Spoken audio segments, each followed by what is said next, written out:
Hello दोस्तों, refix India के YouTube channel पे आपका फिर से स्वागत है। तो दोस्तों आज की वीडियो में हम बात करेंगे। हमारे पास पैनल है जो कि 14 वाई पैनल है, यानी कि 14 इंच का ये पैनल रहता है। ज़्यादातर सैमसंग वगैरह में या हमारे को सोनी वगैरह में देखने को मिलता है। लेकिन अभी जो हमारे पास आया है तो ये जो सेट है हमारा लॉयड कंपनी का सेट है, जिसके अंदर ये हमारा पैनल लगा हुआ है। लॉयड कंपनी का सेट है। तो अभी क्या है कि सबसे ज़्यादा जो प्रॉब्लम हमारे को देखने के लिए मिलती है पैनल में देखने के लिए मिलती है, और अभी हमारी जो ट्रेनिंग चल रही है वो एलसीडी एलईडी टीवी रिपेयर की, जिसमें आपको पैनल सॉफ्टवेयर हार्डवेयर कंप्लीट आपको प्रैक्टिकली हम ट्रेनिंग कराते हैं। तो अभी हमारे पास अलग अलग जगह से जो मेंबर्स आए हुए हैं ट्रेनिंग के लिए, तो उनसे पहले मैं जान लेता हूँ कि उनकी जो ट्रेनिंग चल रही है वो किस तरह की ट्रेनिंग चल रही है। ट्रेनिंग भाई कैसे चल रही है, समझ में आ रहा है ईमानदारी से?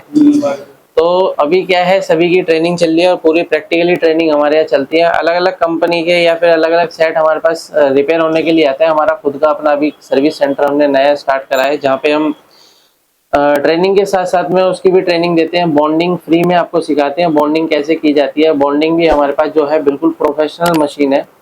ऐसी मशीन नहीं है जो कि आपने देखा होगा छोटी जो डब्बे वाली मशीन है आजकल लोग दिखाते हैं यूट्यूब पे, वो सब नहीं है।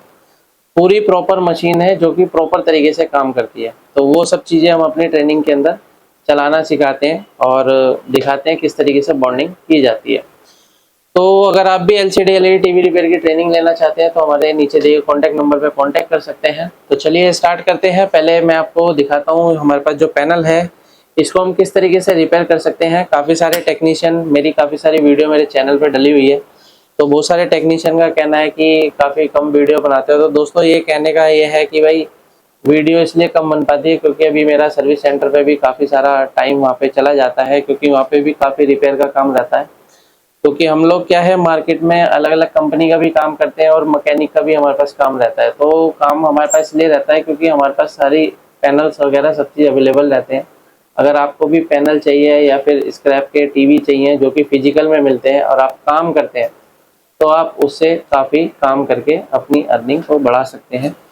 तो चलिए देखते हैं, इसको चेक करते हैं और रिपेयर करने की कोशिश करते हैं। तो सबसे पहले मैं इसकी पावर लगा लेता हूँ। पावर लगाने के बाद हम इसको चेक करेंगे। यहाँ पे ये हमारे पास लाइट जल गई है और लाइट ऑन होने के बाद यहाँ पे अगर हम देखते हैं तो ये हमारा सेट ऑन हो गया है। यहाँ पे देखेंगे तो लाइट इसकी जल गई है। अभी मल्टीमीटर ले लेते हैं। मल्टीमीटर ले आओ भाई। अभी देखो इसको हम चेक करते हैं और चेक करने के बाद देखते हैं क्या कंडीशन इसकी बनती है। सबसे पहले देखिए इसके अंदर काफ़ी सारे टेक्नीशियन सोचते हैं कि इसके अंदर डबल डीसी टू डीसी लगी होती है, लेकिन ऐसा नहीं है। इसके अंदर दो डीसी टू डीसी नहीं है, इसके अंदर सिंगल ही डीसी टू डीसी है।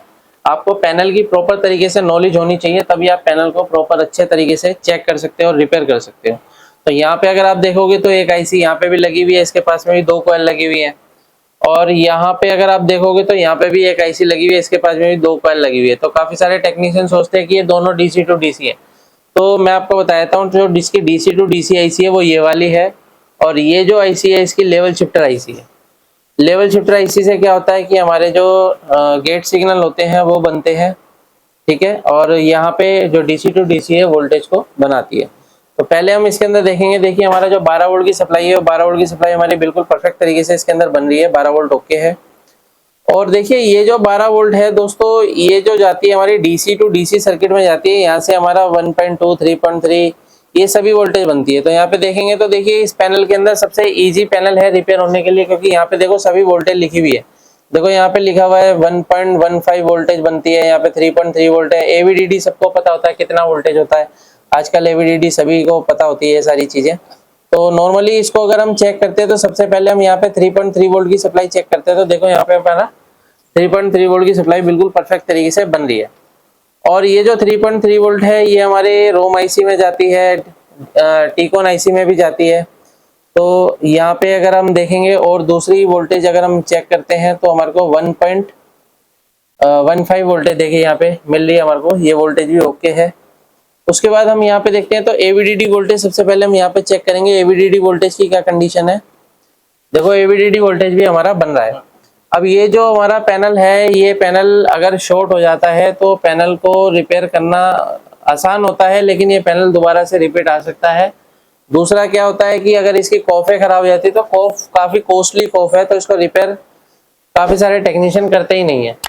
इसकी अगर हम देखते हैं तो मार्केट में इसकी पुरानी कॉप भी बिकती है, क्योंकि नई कॉफी महंगी आती है। तो यहाँ पे अगर हम देखते हैं तो HAVDD वोल्टेज अगर हम चेक करते हैं तो कितना वोल्टेज आ रहा है, 8 वोल्ट आ रहा है, यानी कि AVDD की हाफ वोल्टेज आती है। तो अगर हम AVDD देखते हैं कितना वोल्टेज है, 17, तो इसका देखिए कितना वोल्टेज आ गया, ठीक है ना। तो यहाँ पे ओके है। 1.8 वोल्टेज अगर हम यहाँ पे चेक करते हैं, वोल्टेज भी हमारी 1.8 वोल्ट ओके है। और ये 1.8 1.5 ये जो वोल्टेज हमारी जाती है कहाँ पे जाती है, टीकॉन आईसी के अंदर जाती है। जो टीकॉन आईसी देख सकते हैं, ये कौन सी आईसी है हमारी, BG आईसी है, यानी इसके अंदर कोई भी पिन हमारे को दिखाई नहीं दे रही है। अगर ये खराब हो जाती है तो PCB रिप्लेस करने में ज्यादा फायदा है। क्या करने में, PCB को रिप्लेस करने में ज्यादा फायदा है। अगर आप पैनल का काम करते हो तो पैनल से रिलेटेड आपके पास सभी टूल्स होने चाहिए with bonding machine. Bonding machine भी आपके पास होनी चाहिए, तभी आप अर्निंग को बढ़ा सकते हो। तो आगे अगर हम चेक करते हैं, आगे बढ़ते हैं, यहाँ पे अगर आप देखेंगे तो ये हमारी लेवल शिफ्टर आईसी लगी हुई है। लेवल शिफ्टर आईसी के अंदर वोल्टेज जो जाती है हमारी, तो यहाँ पे अगर मैं वोल्टेज चेक करता हूँ तो देखिए कितना वोल्टेज जा रहा है, -11 वोल्ट। और यहाँ पे अगर मैं वोल्टेज चेक करता हूँ तो देखिए यहाँ पे कितना वोल्टेज आ रहा है, 12 वोल्ट के अराउंड आ रहा है। यहाँ पे देखते हैं कितना वोल्टेज आ रहा है, यहाँ पे भी 12 आ रहा है। यहाँ पे देखते हैं कितना वोल्टेज आ रहा है, यहाँ पे भी 12 आ रहा है। तो अभी क्या है कि हमारे को एक वोल्टेज नहीं मिल पा रही है, जिसका नाम है VGH वोल्टेज, जिसको हम बोलते हैं वी ऑन। यहाँ पे देखो वी ऑन वोल्टेज हमारी कितनी वोल्टेज है, यहाँ पे देख सकते हैं आप 12 वोल्ट है, यानी कि सभी वोल्टेज ओके है, लेकिन वी ऑन नहीं बन रहा है ना। तो वी ऑन के लिए देखिए सर्किट यहीं पे बना हुआ है वैसे तो अगर हम यहाँ पे देखते हैं तो यहाँ पे 12 वोल्ट ही इसका बन रहा है। अब देखिए जो वी ऑन के लिए जो वोल्टेज ड्राइव निकलती है वो यहीं से निकलती है, यानी कि लेवल शिफ्टर से ही निकल रही है, यहाँ से हमारी DC IC से नहीं निकल रही है। तो अगर हम देखते हैं कि भाई यहाँ पे हमारी जो ड्राइव अगर नहीं बनेगी तो वोल्टेज हमारा प्रॉपर तरीके से नहीं बन पाएगा। तो इससे पहले हमारे को देखिए आईसी एक तो रिप्लेस करके देख सकते हैं, क्योंकि आईसी प्रॉपर काम तो कर रही है। यहाँ पे देखो माइनस वोल्टेज भी बन रही है। दूसरा क्या है कि आईसी रिप्लेस करने के पहले हम इसको रीसोल्ड वगैरह करके देख सकते हैं। तो पहले मैं इसको रीसोल्ड करता हूँ और फिर देखते हैं, क्योंकि क्या है कि अगर हमारी एक आध वोल्टेज मिसिंग है तो इसका मतलब PCB में ही दिक्कत है। अगर आपकी सभी VGH AVDD वगैरह सब ड्रॉप हो जाती है तो हम गेट लाइन की तरफ जाते हैं, ठीक है ना। तो अभी यहाँ पे हमारे को देखो खाली एक वोल्टेज मिसिंग मिल रही है, बाकी सभी वोल्टेज हमारी ओके है। तो पहले मैं इसको क्या है सेट को ऑफ कर लेता हूँ यहाँ पे। अभी ऑफ करने के बाद अगर मैं इसको चेक करता हूँ तो चेक करके पहले हम यहाँ पे थोड़ा सा पेस्ट वगैरह लगाते हैं, और पेस्ट लगा के जो है इसको रीसोल्ड मारते हैं। तो इसको मैं इधर की साइड से ही मार रहा हूँ, क्योंकि ये जो हमारे कनेक्शन है वो यहीं से आ रहे हैं। तो एक ही साइड से हम रीसोल्ड करके देखेंगे, क्योंकि कई बार क्या होता है मॉइस्चर वगैरह आने पे भी इस तरीके की दिक्कत हमारे को मिल सकती है, ठीक है।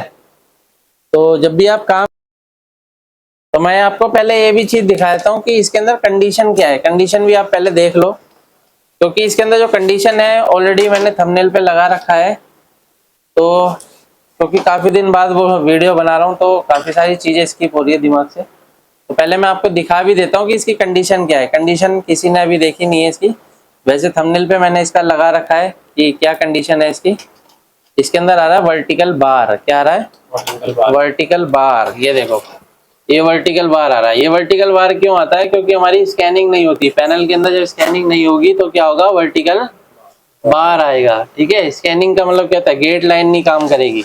अभी यहाँ पे देखो वर्टिकल आ रहा है, यानी कि वो जो हमारा डाटा है वो लोड हो रहा है इसके अंदर। डाटा इसके अंदर लोड हो रहा है। कहाँ से लोड होता है डाटा, इस सोर्स कोप से। कहाँ से लोड होता है, सोर्स कोप से। गेट कोप क्या काम करती है, स्कैनिंग करती है। क्या काम करती है, स्कैनिंग करती है। तो अभी यहाँ पे स्कैनिंग नहीं हो रही है। स्कैनिंग नहीं होगी तो पिक्चर नहीं बनेगा किसी भी हाल में, ठीक है। तो अभी ये दिक्कत है। तो अभी हम इसको रीसोल्ड करके देखेंगे। बाकी हमने सारी चीजें चेक वगैरह कर ही ली है, तो रीसोल्ड करके एक बार मैं इसको देखता हूँ क्या कंडीशन है। नहीं तो हमारे पास PCB है, इसको रिप्लेस करेंगे सीधा PCB को, आईसी को चेंज करने की बजाय।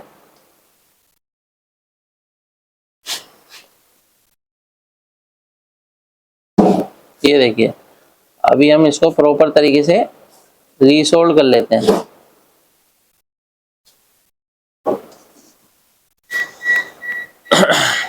थोड़ा इसमें पानी डालो, पानी इसमें पानी डालो आयरन को क्लीन करने के लिए। तो चलिए अभी हम इसको रीसोल्ड करते हैं। तो रीसोल्ड करने के लिए देख सकते हैं कुछ हमारे पास टूल्स अच्छी क्वालिटी के होने चाहिए। तो यहाँ पे मैं इसको इस तरीके से रीसोल्ड करता हूँ।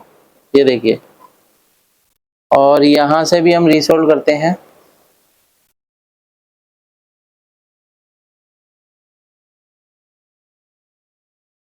तो अभी हमने इसको पूरा रीसोल्ड कर लिया, और रीसोल्ड करने के बाद इसकी कंडीशन एक बार दोबारा से हम चेक करेंगे। तो यहाँ पे क्या है कि मल्टीमीटर को हमने डीसी वोल्ट पे लगा रखा है, और हम इसको पावर देते हैं। और पावर देने के बाद जैसे ही हम इसको स्टार्ट करेंगे तो कंडीशन इसकी एक बार देखते हैं कि हमारी जो वोल्टेज है वी ऑन वोल्टेज, यानी कि कौन सी वोल्टेज है, VGH voltage get high voltage, ये हमारी ज्यादा वोल्टेज होती है, बनती है हमारी 12 वोल्ट से ज्यादा होती है। देखो कितना वोल्टेज बन गया, 31 वोल्ट बन गया। कैसे बना ये, रीसोल्ड करने के बाद, ठीक है। अब देखो होता क्या है कि जब कभी हमारा जो सेट है वो कहीं भी नाले वगैरह के आसपास में होता है ना, तो उसमें मॉइस्चर आ जाता है। मॉइस्चर आने की वजह से वो ब्लैक कार्बन जमता है, जिसकी वजह से इस तरीके की दिक्कत आपको देखने के लिए मिल सकती है, ठीक है ना। मिलती है भी और मिल भी सकती है।